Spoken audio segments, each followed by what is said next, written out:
By the end of 1967, something had gone badly wrong with the most successful band in the history of the world, and almost nobody could say exactly what. The signs were everywhere if you knew where to look. There was a television film called Magical Mystery Tour, thrown together with no real script and nobody in charge who knew what they were doing. And when it aired, the public openly mocked it. The first thing the Beatles had ever made that the world laughed at rather than worshipped. There was a company called Apple, founded on idealism and run on none, bleeding money so fast that John Lennon would soon be joking that they would be broke within months. There was a slow, poisonous argument beginning about who should manage them, an argument that would eventually set Paul against the other three. And that single disagreement would do more to end the Beatles than any woman, any drug, any ego ever did. And there were the recording sessions still to come, where four men who had once finished each other's musical sentences would sit in separate rooms, building songs alone, and call it a band. Everyone has a theory about why the Beatles fell apart. Yoko, money, drugs. Four egos that outgrew one room. I want to tell you tonight that every one of those is real, and every one of those is a symptom, and that the actual wound, the thing that opened the door for all the rest, happened on the 27th of August, 1967, in a locked bedroom in a quiet and expensive corner of London.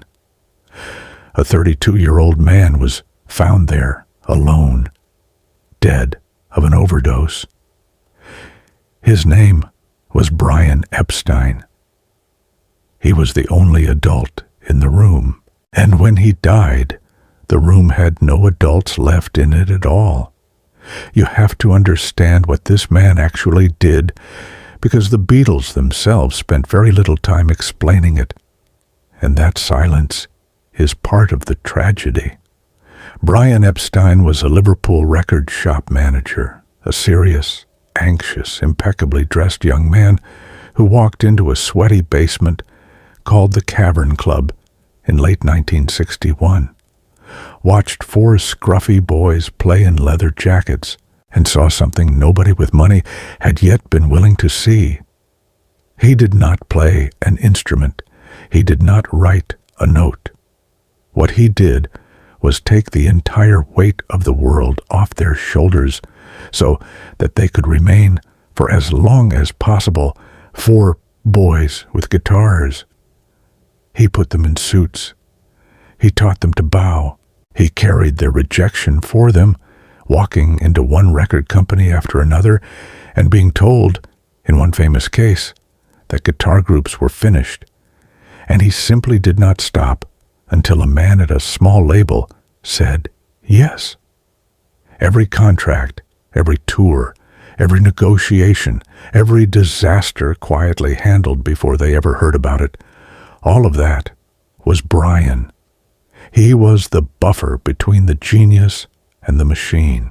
The four of them got to be artists precisely because one man agreed to be the adult. And here is the part the fan groups never talk about, the darkness underneath the success. Brian Epstein was a gay man in a country where being a gay man was a crime. He lived his entire adult life under the threat of prosecution, of blackmail, of public ruin, in an England that would have destroyed him if it had been given the chance. The law that finally decriminalized what he was received royal assent just 1 month before he died. Sit with that timing for a moment. The thing that had made his private life a punishable offense was lifted from the books in July, and by the end of August, he was dead.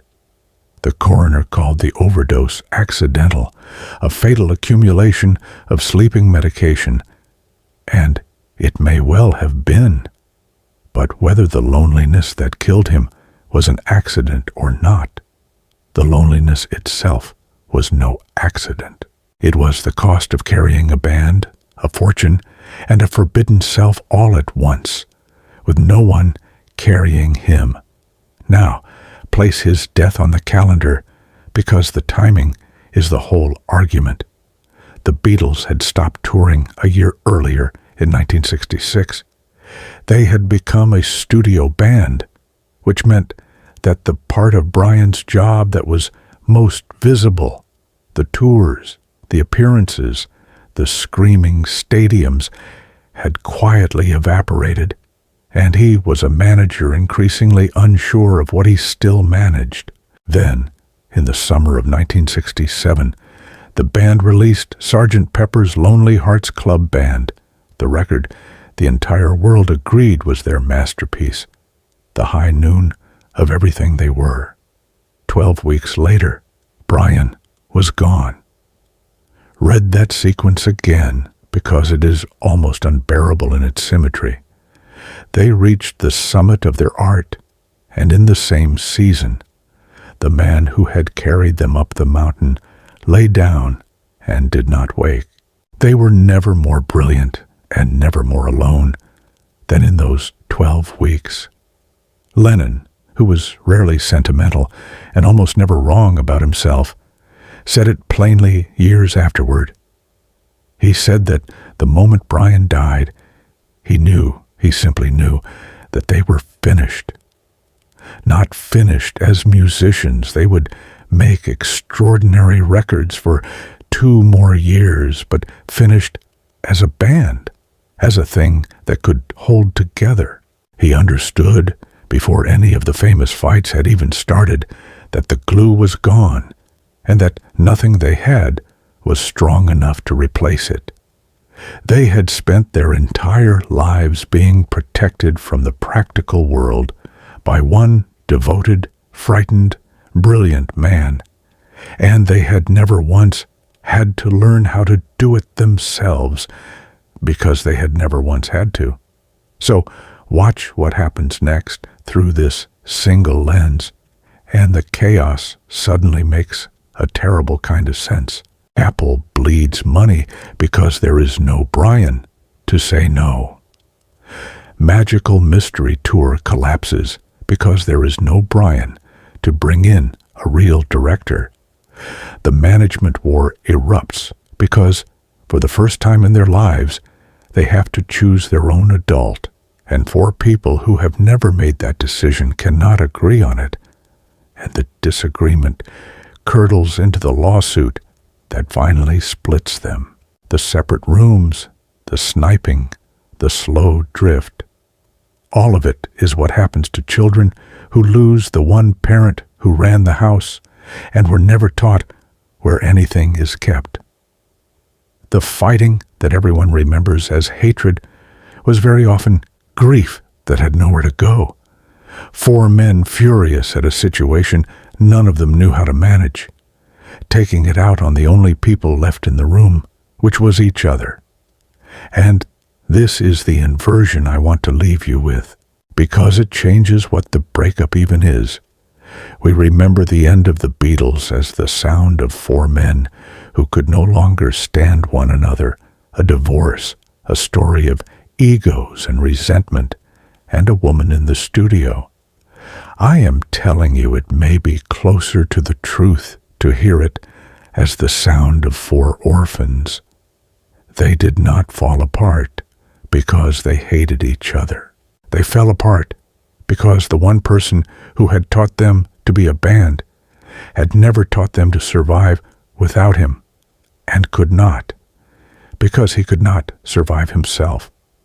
The greatest band that ever lived was, at the deepest level, a family held together by a single lonely man.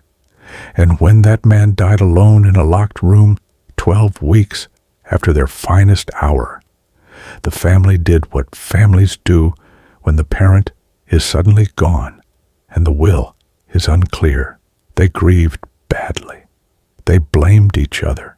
And then They came apart. So the next time someone tells you the Beatles broke up over Yoko, ask them this instead. What if the Beatles never recovered from a funeral that most of the world has forgotten ever happened?